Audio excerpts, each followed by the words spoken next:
वैयावृत्तिकरण मरहदाचार्य बहुश्रुत प्रवचन भक्ति रावश्यका परिहाणी मार्ग प्रभावना प्रोचरवसरत्व मिति तीर्थकरत्वस्य ये 16 करण भावनाएं हैं जो निरूपम है, प्रभावक हैं, अचिंत ऐश्वर्य कारक हैं, त्रिभुवन विजयी तीर्थंकर नाम कर्म का जो बंध होता है, आश्रय होता है, वो इन भावनाओं से होता है। जब दर्शन शुद्धि हो अर्थात श्रद्धा आपकी पक्की हो। पहले तीर्थंकर कौन है? तीर्थम करो तीर्थंकर, जो तीर्थ करने वाले तीर्थंकर कहलाते हैं। अर्थात जो संसार के समस्त प्राणियों को संसार से तारते हैं, मोक्ष मार्ग पर लेकर चलते हैं, मोक्ष मार्ग प्रशस्त करते हैं, वे विशेष महापुरुष तीर्थंकर बनते हैं। और तीर्थंकरों के 5, 3 या 2 कल्याणक होते हैं। जो भी भरत ऐरावत तीर्थंकर होंगे उनके 5 कल्याणक ही होंगे, लेकिन पंच महाविदेहों में जो विद्यमान तीर्थंकर हैं वो 5 कल्याणक वाले होते हैं। इसके अलावा कोई तीर्थंकर 3 कल्याणक वाले और कोई तीर्थंकर 2 कल्याणक वाले होते हैं। वो कैसे? जिन्होंने पूर्व पर्याय में 16 करण भावनाओं का चिंतन किया है, तीर्थंकर प्रकृति को बांधा है, तो उनके तो 5 कल्याणक ही होते हैं। लेकिन जिन्होंने तीर्थंकर प्रकृति को नहीं बांधा है और जन्म होने के पश्चात श्रावक अवस्था में 16 करण भावनाओं का चिंतन किया, तीर्थंकर प्रकृति को बांधा और उसी भवन के उदय में आ जाए, तो उसके बाद दीक्षा लेने पर उनका दीक्षा कल्याणक होता है और ज्ञान और मोक्ष कल्याणक होता है।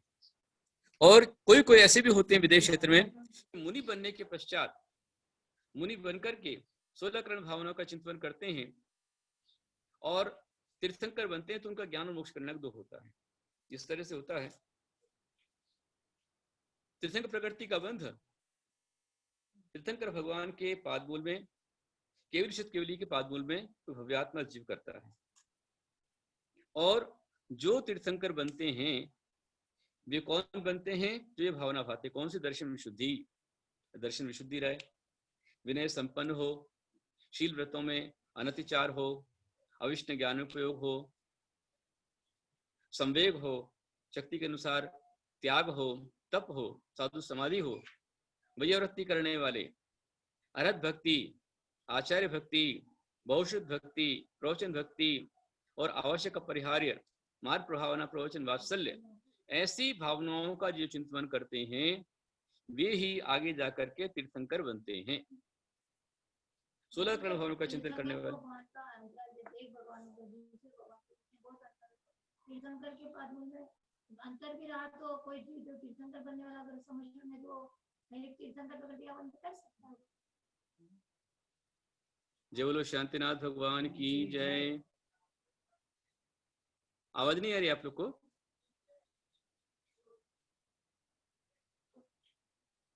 इसी आवाज कम हो गई है? आवाज फुल कर दीजिए।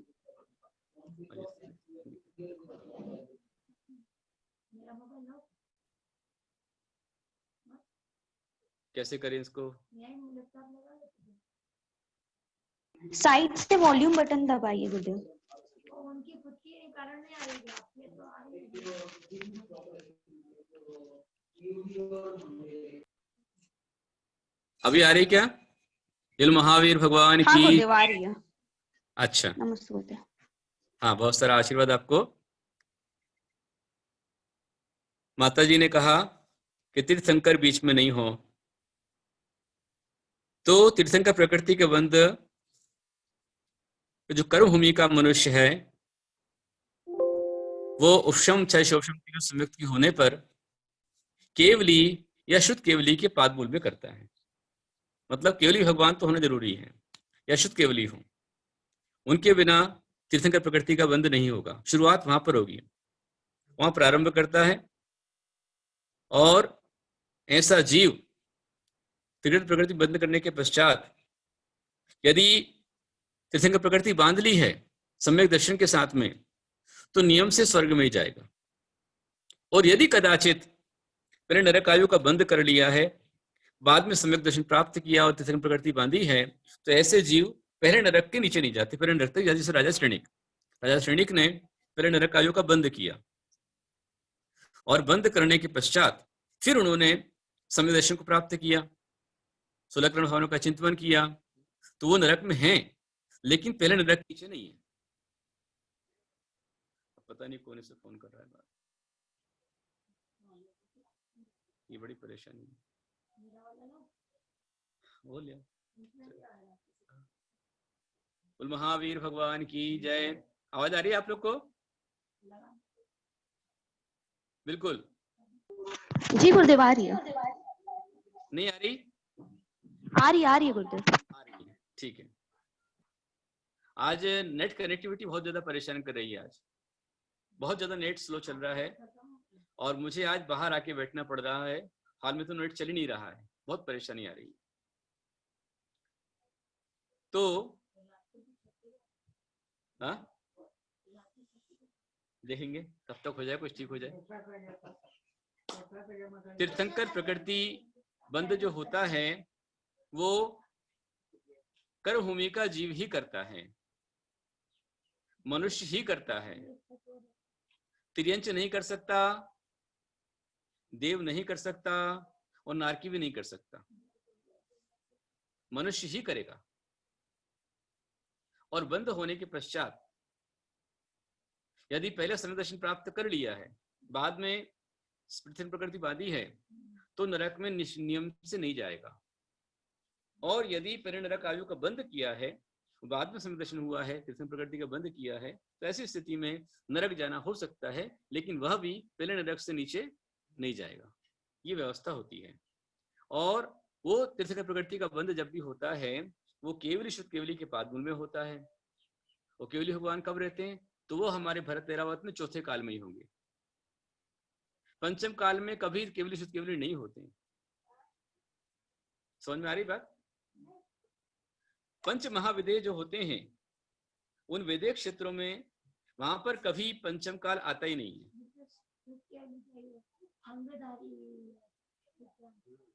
11 अंग 14 पुरु का जिनको भाव शुद्ध में ज्ञान है वो शुद्ध केवली कहलाते हैं। 11 अंग 14 पुरु का जिनको दृढ़ और भाव से ज्ञान है वो शुद्ध केवली कहलाते हैं, और उससे कम वाले शुद्ध केवली की श्रेणी में नहीं आते। तो जो बंद होगा, तीर्थन प्रकृति का बंद जब होगा तो चतुर्थ काल में ही होगा। कई बार लोग भावों से कह देते हैं कि भाई समंत भद्राचार्य, कुंकुम स्वामी आदि आदि जो है आगे तीर्थंकर बनेंगे, हो सकता बन जाए, लेकिन उन्होंने बंद अभी किया हो ये गारंटी नहीं है, क्योंकि पंचम काल के वो मुनि हैं और पंचम काल में ना केवली न शुद्ध केवली, तीर्थन प्रकृति बंद कैसे कर पाएंगे वो? इसलिए उनसे नहीं हो सकता। तो जो भी मुनिराज या श्रावक भी, सामान्य गृहस्थ भी तीर्थंकर प्रकृति का बंद कर सकता है।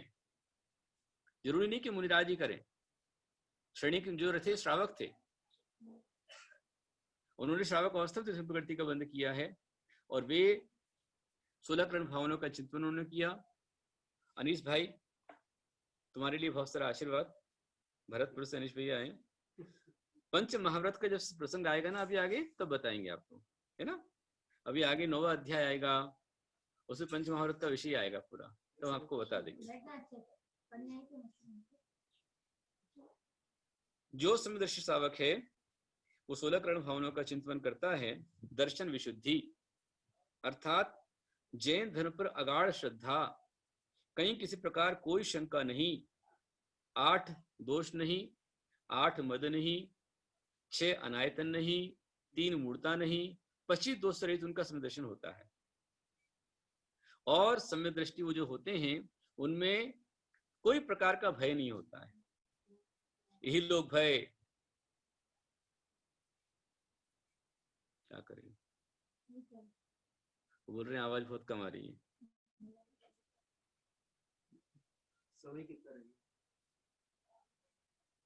बार बार ठीक करना पड़ता है। नमस्ते गुरुदेव, जिन्हें भी आवाज नहीं आ रही प्लीज अपने यहाँ से बढ़ा दीजिए आवाज, क्योंकि यहाँ पे प्रॉपर आ रही है आवाज। अच्छा ठीक, बहुत बढ़िया। बार बार डिस्टर्ब ना करें आप लोग, है ना। तो इस 16 करण भावनाओं में 7 भय नहीं होंगे। यही लोग भय, परलोक भय, आरक्षा भय, अगुप्ति भय, मरण भय, वेदना भय और अकस्मात भय, ये 7 भय नहीं होंगे। और यदि 7 भय हैं तो हमारे सम्यक्त में दोष है, हमारा सम्यक्त निर्दोष नहीं है।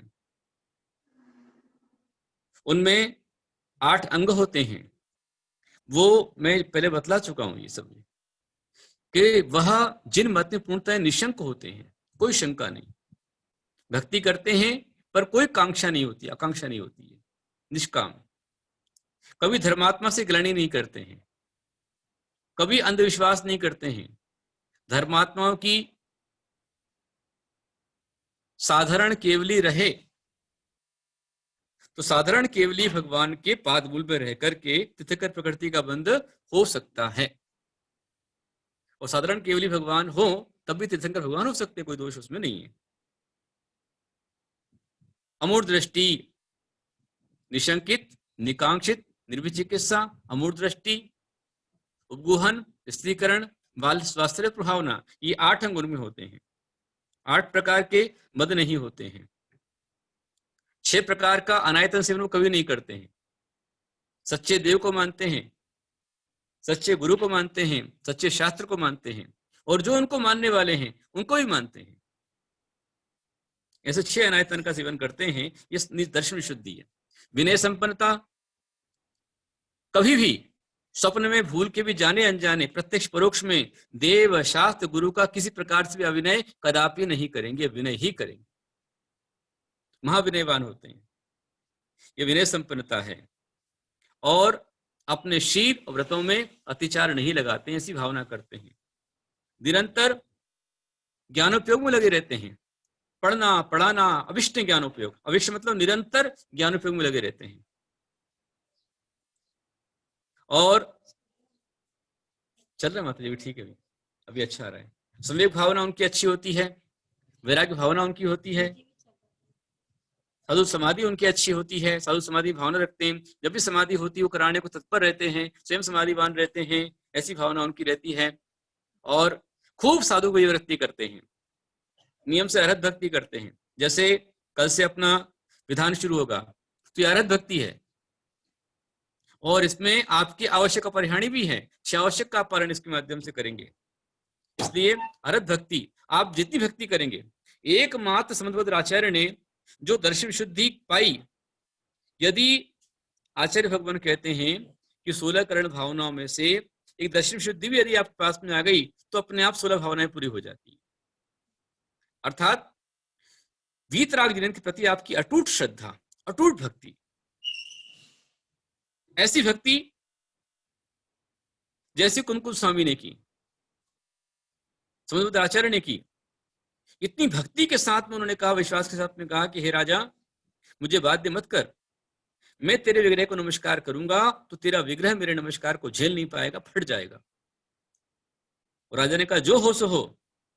अभी आपने 4-5 दिन पहले देखा था, माता जी झांकी बनाई थी कि राजा ने पूरे विग्रह को मोटी मोटी जंजीरें बंधवा दी, और समन्वय आचार्य आए, आकर के उन्होंने स्वयं स्तोत्र का पाठ शुरू कर दिया, और पाठ करते करते आदिनाथ भगवान का स्तोत्र बोला, अजेतनाथ, संभवनाथ, अभिनंदन, सुमतिनाथ, पदम प्रभु स्पर्श, चंद्र प्रभु भगवान का जब उन्होंने शुरू किया, चंद्र प्रभुम चंद्र मरीचि गौरम चंद्र द्वितीयम जगदीव कांतम, ऐसा कहते हुए जब उन्होंने कहा कि समंत दुख क्षय शासनश्चय, कि समंत के दुखों का शासन हे भगवान क्षय हो, ऐसा कहते जैसे उन्हें प्रणाम किया, उनके प्रणाम करते ही विग्रह फट गया, पिंडी फट गई, और प्रकट हो गए भगवान चंद्र प्रभु जी, जो आज भी विश्वजवाद विराजमान है, विद्यमान है। ऐसे ही कुमुस चंद्राचार्य भगवान के कल्याण मंदिर स्तोत्र में चित्तौड़ के अंदर घटना घटी, भगवान पार्श्वनाथ प्रकट हुए। तो ये जो भक्ति उनकी थी, इसलिए आचार्य लिखते हैं कि वो आगे जाकर तीर्थंकर बनेंगे। दर्शन विशुद्धि, आप कुछ न कर पाए, कम से कम आप इतना तो करें कि हमारी जिन भगवान प्रति अटूट अगाध श्रद्धा हो। आप मुझको देखते हैं, हमारे संघ को देखते हैं कि हम लोग जब विधान करने बैठते हैं, कराने बैठते हैं, पिछले साल आपने देखा कितनी ही तकलीफ क्यों ना हो, लेकिन हम लोग विधान छोड़ते नहीं है। अभिषेक से शुरू करके आखिरी विसर्जन तक हम लोग पूरा बैठ करके करवाते हैं, क्योंकि हम हमारे कल्याण के लिए बैठते हैं, पूरे मंत्रों का उच्चारण करते हैं, और जितना देर बैठते हैं परिणाम विशुद्धि हमारे कल्याण में कारण बनती है। और यही विशुद्धि आगे तीर्थंकर भी बना सकती है। हमें तीर्थंकर नहीं बनना है, कभी तीर्थंकर बनने की अपेक्षा ना करें, तीर्थंकर पति कामना कभी ना करें, कर्तव्य बनने की कामना कभी ना करें, बस इतनी कामना करें भक्ति करते हुए कि हे भगवान आपकी भक्ति कर रहा हूं तो दुख खो नित्य कालम अंचेमी पूजेमी वंदामी नमस्सामी, दुख खो कम खो बोहि लाओ सोई गण संपत्ति हो मध्यम, बस ये कामना कीजिए तो आप कामना करते भी आप निष्काम रहेंगे। तो ये भावना होती है। आगे अगला सूत्र आ रहा है, ये भावनाओं का बार बार चिंतन करना ही इसको 16 करण भावना कहा जाता है। चिंतन करने पर, इनका अभ्यास करने पर हमारे अंदर का मोह गल जाता है, राग गल जाता है, कर्मों का नाश होता है और छाती तीर्थंकर प्रकृति का बंध होता है। बंद हो बात एक अलग है, लेकिन मैं तीर्थंकर बनूं ये कामना नहीं करना। अगला सूत्र है, नीच गोत्र का बंध कैसे होता है, किन कारण से नीच गोत्र का बंध होता है।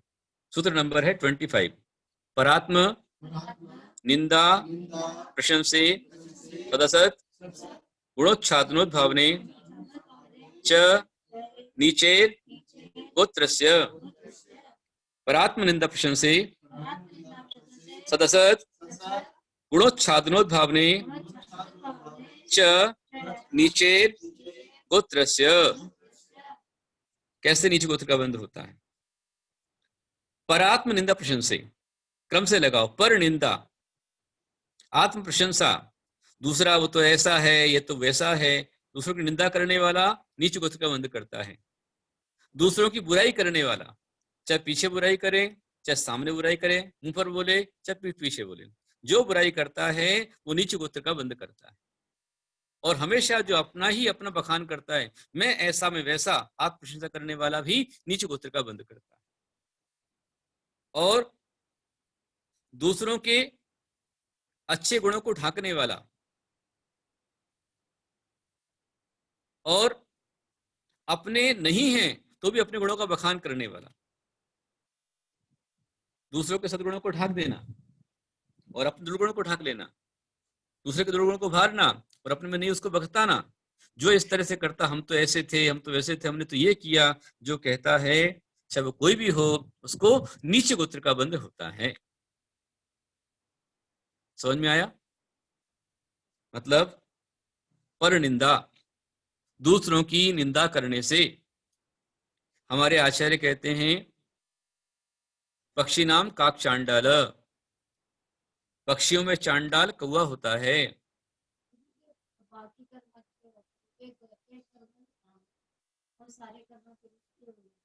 माता जी ऐसा होता है कि सारे कर्म अच्छे, पर एक कर्म यदि बहुत ज्यादा प्रबल हो जाता है, एक अवगुण भी पूरे गुणों को नाश कर देता है। इसलिए अपने में किसी प्रकार का अवगुण ना आए, ये प्रयास हमारा होना चाहिए। यदि दुर्गुण कर का मतलब यदि उसने सम्यक दृष्टि है तो सम्यक दृष्टि जीव कदापि दूसरे की निंदा नहीं करेगा। यदि सम्यक दर्शन है माता जी तो सम्यक दृष्टि जीव भयभीत नहीं होगा, वो दूसरों की निंदा कभी नहीं करेगा, अपनी प्रशंसा अपनी बड़वारी नहीं करेगा, अपना वखान नहीं करेगा।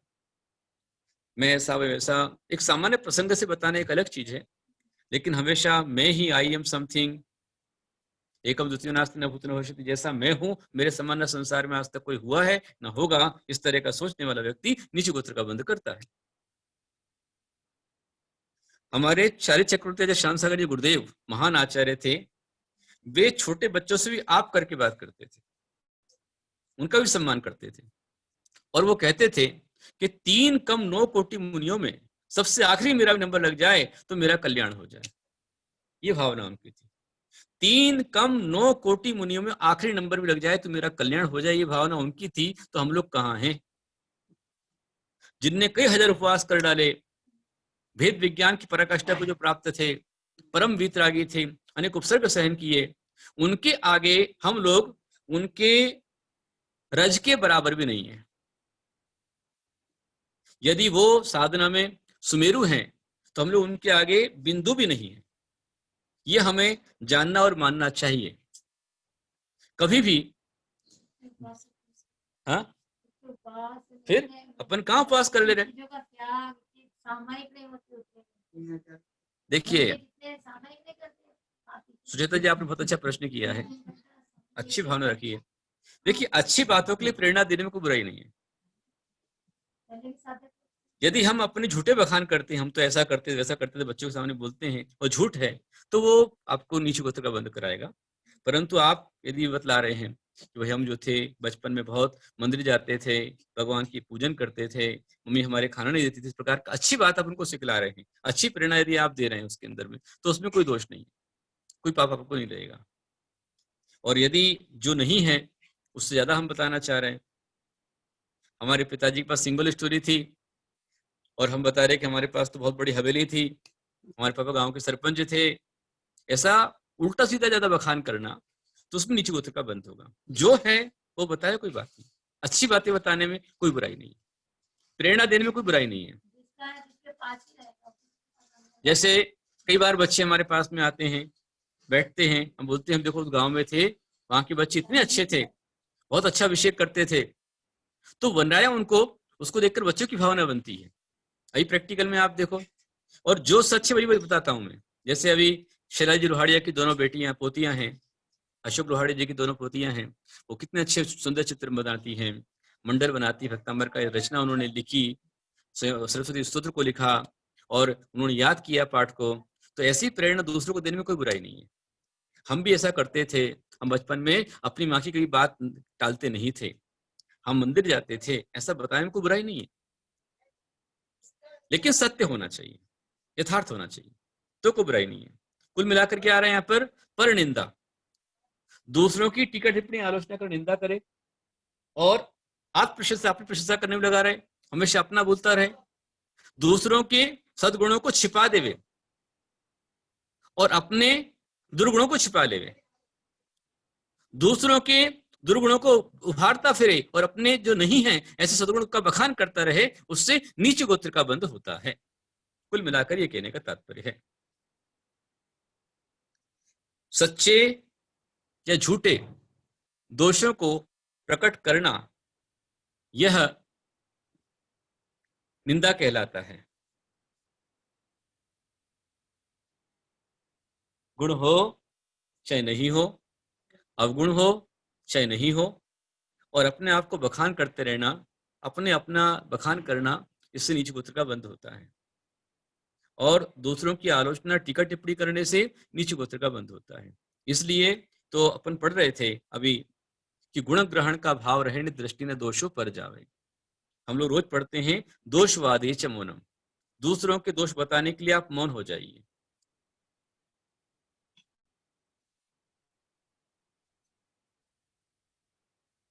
तीर्थंकर बनने की इच्छा क्यों नहीं करना चाहिए, ये आपका प्रश्न है। तो तीर्थंकर पद भी एक पुण्य प्रकृति है, एक सांसारिक, क्योंकि तीर्थंकर प्रकृति में खूब नाम होना है, ख्याति होना है, तो इस कारण से हमारे आचार्य कहते हैं कि तीर्थंकर ही छोड़ो, गणधर पद की कामना भी नहीं करना चाहिए। यदि हम करते हैं तो ये कामना हो जाती है, और जब कामना हो जाती है तो हमारा सम्यक दूषित उससे होता है, और हमारा सम्यक दूषित होने पर सम्यक की हानि हो जाती है। हमें इतना दृढ़ विश्वास होना चाहिए कि जो सम्यक दर्शन है, सम्यक दृष्टि जो बन जाता है, वो अपने आप बिन मांगे बिन कहे उच्च कुलों को प्राप्त करता है, विश्वास उसको होता है, इसलिए कामना नहीं करना।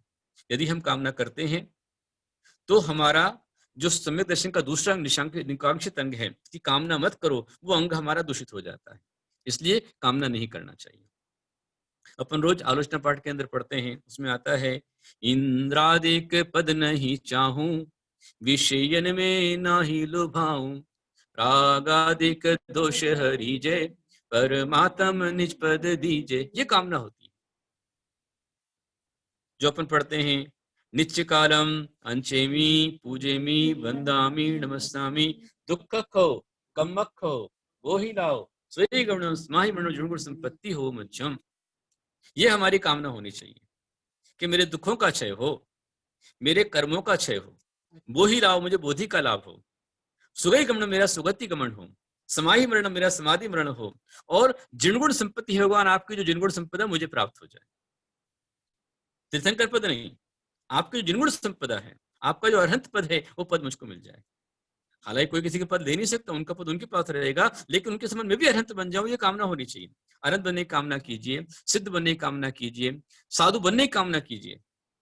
आचार्य पद की कामना भी किसी को नहीं होना चाहिए। इसलिए जब हम पढ़ते चतुराई दंडक पढ़ते हैं तो उसमें आता है अरहंते शरणम पवज्जामि, सिद्धे शरणम पवज्जामि, साहू शरणम पवज्जामि। साहू आता है, उसमें उपाध्याय आचार्य नहीं आता है, उसमें तीर्थंकर शरण पवज्जामि नहीं आता है, अरहंत की शरण में जाता हूँ। नीच काले नहीं है, नित्य कालम है, नीच काले नहीं है, नित्य कालम मतलब नित्य काल, एवरी टाइम है ना, ध्यान रखना। वहां पर लिखा था नित्य कालम।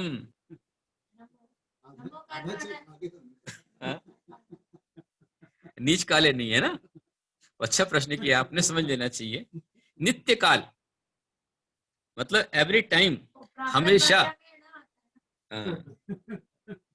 हमेशा मैं आपकी अर्चा करता हूँ, अच्छे में अर्चा करता हूँ, पूजा में पूजा करता हूँ, वंदामी आपको वंदना करता हूँ, और नमस्तामी नमस्कार करता हूँ। इसके फल से मुझे क्या मिले? तो ये मिले। हम पूजा में लास्ट में अर्घ्य देते हैं, तब बोलते हैं कि चरण चारों गति के दुखों से मुक्ति मिले। अवश्य में भी भावना करनी चाहिए, चहुं गति के दुखों से मेरा भ्रमण छूट जाए, कोई बुराई नहीं उसके अंदर में, और पंचम गति की प्राप्ति हो, ये भी कामना करनी चाहिए। मैंने कहा ना, अरहंत बनने की कामना करो, सिद्ध बनने की कामना करो, मैं अरहंत बनूं, मैं सिद्ध बनूं, मैं साधु बनूं, ये कामना करो, पर मैं आचार्य बनूं, उपाध्याय बनूं, ये कामना भी नहीं करनी चाहिए। मिल गया आचार्य पद, जिम्मेदारी से उसका निर्वहन करना चाहिए। और मिला है तो समाधि के समय आचार्य पद भी छोड़ना पड़ेगा, उपाध्याय पद भी छोड़ना पड़ेगा, साधु बनकर ही समाधि मरण करना होगा। यदि आचार्य पद के साथ समाधि मरण होता है तो उनका मरण श्रेष्ठ नहीं माना गया है। इसलिए सारे आचार्य ज्ञात अज्ञात भाव से गुप्त रूप में, प्रकट रूप में अपने आचार्य पद का त्याग करके ही समाधि मरण करते हैं। हाँ, गणधर पद जो है वो आचार्य परमेष्टि में आता है माता जी। आचार्य में श्रेष्ठ गणधर होते हैं, और गणधर पद बिल्कुल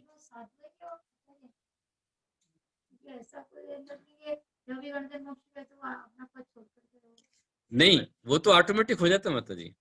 गणधर पद में छोड़ने देने का काम ही नहीं है। यहाँ पर गण में रहे, गणधारी बने, आचार्य पद में रहे वो, और वो स्वयं स्वतः सब पदों का त्याग करके जब निर्विकल्प श्रेणी आरोहण करते हैं तो श्रेणी आरोहण में ऑटोमेटिक जो है वो गणधर से अरहंत पद की ओर चले जाते हैं, साधु से अरहंत पद की ओर चले जाते हैं। 3 कम 9 कोटि मुनि का विषय आगे आने वाला है, फिर भी आपने पूछा है तो बता देता हूँ। उसमें जो है 6ठे गुणस्थान से लेकर के 14 गुणस्थान तक की मुनियों की संख्या उसमें आती है। 6ठे गुणस्थान में सबसे अधिक मुनि होते हैं, लगभग जो है उसमें करीब 8 करोड़ के आसपास मुनि जो है वो 6ठे गुणस्थान वर्ती माने गए। बाकी जो अन्य हैं उसके अंदर भी 8 करोड़ से भी और ज्यादा 6ठे गुणस्थान वर्ती हैं। उसके बाद 7वें गुणस्थान के अंदर में होते हैं, और जो सप्तम अष्टम गुणस्थान, 8वां 9वां गुणस्थान, 10वें गुणस्थान में तो 558 होते हैं। इस तरह की संख्या उनकी होती है।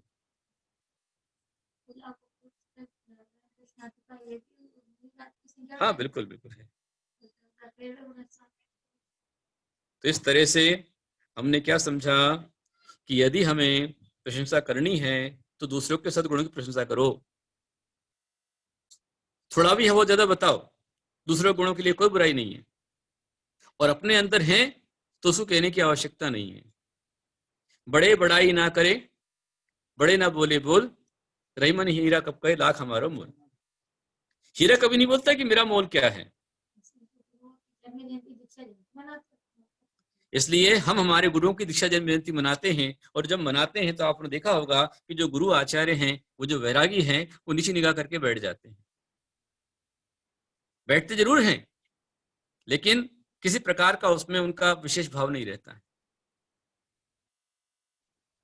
और वो जो सब होने के पश्चात कहते हैं कि जो कुछ भी है हमारे गुरु की कृपा है, ये कहते हैं, तब उसमें शोभा बनती है, आगे बढ़ते हैं। बिल्कुल, जहाँ फूल है,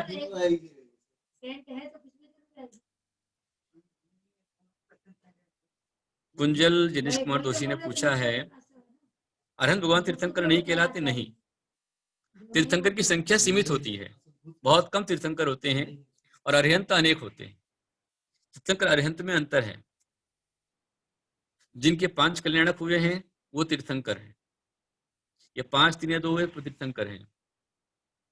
जिनको तीर्थंकर प्रकृति का उदय चला वो तीर्थंकर हैं। बाकी अन्य जो सामान्य हैं और केवल ही बने हैं वो सब अरहंत हैं। तो अरहंत अनेक होते हैं। कौन कौन?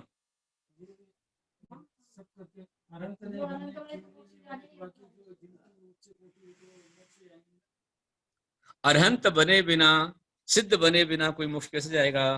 पहले अरहंत बनना पड़ेगा। और जो भी मोक्षगामी जीव हैं वो सब, हाँ, तीर्थंकर एक विशेष पुण्य प्रकृति है, सातिशय पुण्य प्रकृति है। इसमें पंच कल्याणक होते हैं, उनके 46 मूल गुण हो जाते हैं, 34 उनके हो जाते हैं, वो अतिशय तीर्थंकरों के होते हैं। जन्म के 10 अतिशय जो होते हैं वो तीर्थंकर के होते हैं। वो मुनि मोक्ष गए, तो मुनि बने और जब मोक्ष गए तो पहले अरहंत बने, अरहंत बनने के बाद फिर मोक्ष गए वो। हाँ, अरहंत तो बनना ही पड़ेगा। 4 घातिया कर्म का नाश करके अरहंत होते हैं और अरहंत बनकर ही वो कर्म काट के फिर मोक्ष जाते हैं। तो अरहंत तो हर एक को होना पड़ेगा, डायरेक्ट मुनि को मोक्ष नहीं जाते हैं। हाँ, साधु से संत से अरिहंत होते हैं, अरहंत से सिद्ध होते हैं। तो तीर्थंकर जो होते हैं बिल्कुल बिल्कुल 2 और 3 वाले विदेश क्षेत्र में होते हैं और भरत ऐरावत में 5 पंचकर्णकर वाले ही होते हैं। और जो जितने अरहंत सभी तीर्थंकर होते हैं ऐसा नहीं है, लेकिन जो भी तीर्थंकर होते हैं वो सबके सब अरहंत बनते हैं, ये तय है।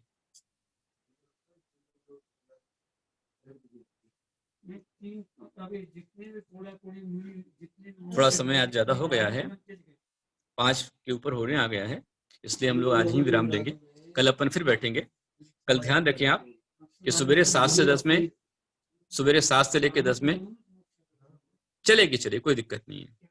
नवग्रह शांति का जो पुस्तक तुम्हारे पास में है, थोड़ा सा कोई उसमें एडिटिंग हो सकता है, 1-2 शब्दों का हेरफेर हो सकता है, बाकी कोई जो पुस्तक तुम्हारे पास वो चल जाएगी, कोई दिक्कत नहीं है।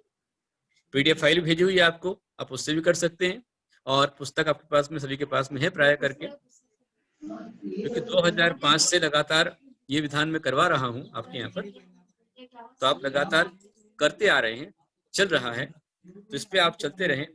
और आज का जो हमारा यूनिक कोड है वो 24, क्योंकि आज हमने देखा था माता जी ने झांकी बनाई थी महावीर स्वामी की, शेर की पर्याय में उनको संबोधन मिला, उद्बोधन मिला। हाँ, और आज का 24 तीर्थंकर वो आगे जाकर बने, इसलिए यूनिक कोड हमारा आज का 24 है। ठीक है, और ये ध्यान देवें कि सवेरे 7 से 10 में कल ध्यान रहेगा। और उसके पश्चात दोपहर में 4 के बाद में आप कुमकुम लेकर के बैठ जाइए और नाम सप्ताष्टक विशेष उनका रहेगा पद्मावती माता का, और साथ में क्लास भी आपकी चलेगी। अब मैं कल बताऊंगा आपको, है ना, कल पूछेगा आप मुझसे, कल बताऊंगा। और शाम को 6:30 बजे इसी आईडी पर फिर अपन महामृत्युंजय का जाप आदि करेंगे। आज का यूनिक कोड हमारा 24 है। ये दिन वाणी भारती दिन रहे ज्योति राशरणागति पावे सके वाणी के ज्ञान ते सुचे लोकालो सदा देतो होठो देव भजो हरिहंत नित गुरु से निर्गंत या धर्म पालो सदा यही मुक्ति का पंथ धर्म कर संसार सुख धर्म कर निर्वाण धर्म पथ साधे विनो नरत्रियंच समान परिहर मोक्ष पंथ पग धरो अभिमान नहीं ताको निवारी है छोड़े मैं संसारी संग ज्ञान ताको राखो मति सो करे संग पड़ो पुकारी है मुनि मन निर्मल जैसो है गंगा को जल काटत करम बंध नव तत्वधारी है संयम अति करियो जप 12 विधि धारियो तप ऐसे मुनि राज सबको वंदना हमारी है।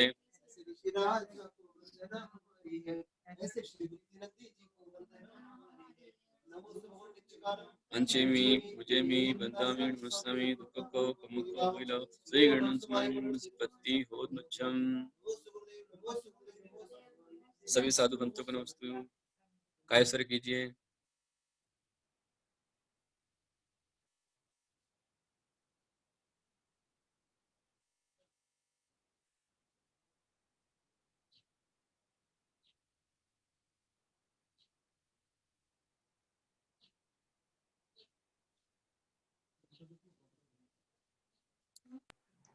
अर्घ चढ़ाएंगे।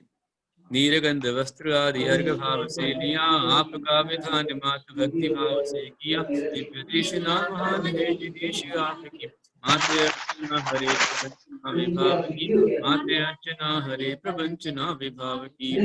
ओम तत्सत गिरवाणी माचरणे भजन प्लादिर्मण पावती स्वाहा।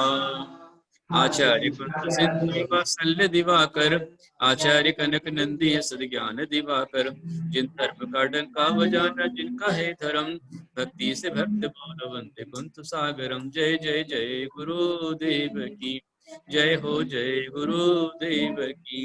ओम रिमोक्षाद स्वामी आचार्य आचार्य श्री कुंद कनक नंदी आदि सर्व आचार्य चरणेभ्यो पद सचरण जल फलादिर्गण पावती स्वाहा। आचार्य गुप्ति नंदी ने कमाल कर दिया, वात्सल्य देख सबको माल कर दिया। पूजा हमारी आप ही स्वीकार कीजिए, देव मुस्कुरा के आशीर्वाद दीजिए। जय जय जय गुरुदेव की जय हो, जय गुरुदेव की। ओम रूम प्रतियोगी आचार्य भूत शिव जी बोले साक्षात विराजमान श्री चरण कमल प्यार के महान के प्यार के अंदर को पावे दे। ओ गुरुदेव, ओ गुरुदेव, ओ गुरुदेव। बोलो परम पूज्य प्रज्ञा योगी दिगंबराचार्य कुत्तिनंदी गुरुदेव की जय। आचार्य नमस्ते बुद्ध। धर्म तीर्थ क्षेत्र की जय। नमस्ते स्वामी। सभी को सादर जय जिनेंद्र। इसी आईडी पे मिलेंगे 6:30 बजे। नमस्ते बुद्ध। सभी का ये खोल दो माइक, तो सब लोग नमस्ते बोल देंगे। सबका माइक खोल दीजिए, सब नमस्ते कर लेंगे। जी माता जी। नमोस्तु गुरुदेव, वंदामि गुरुदेव, वंदामि माता जी। नमस्ते गुरुदेव, नमस्ते गुरुदेव, नमोस्तु गुरुदेव, नमस्ते गुरुदेव, वंदामि।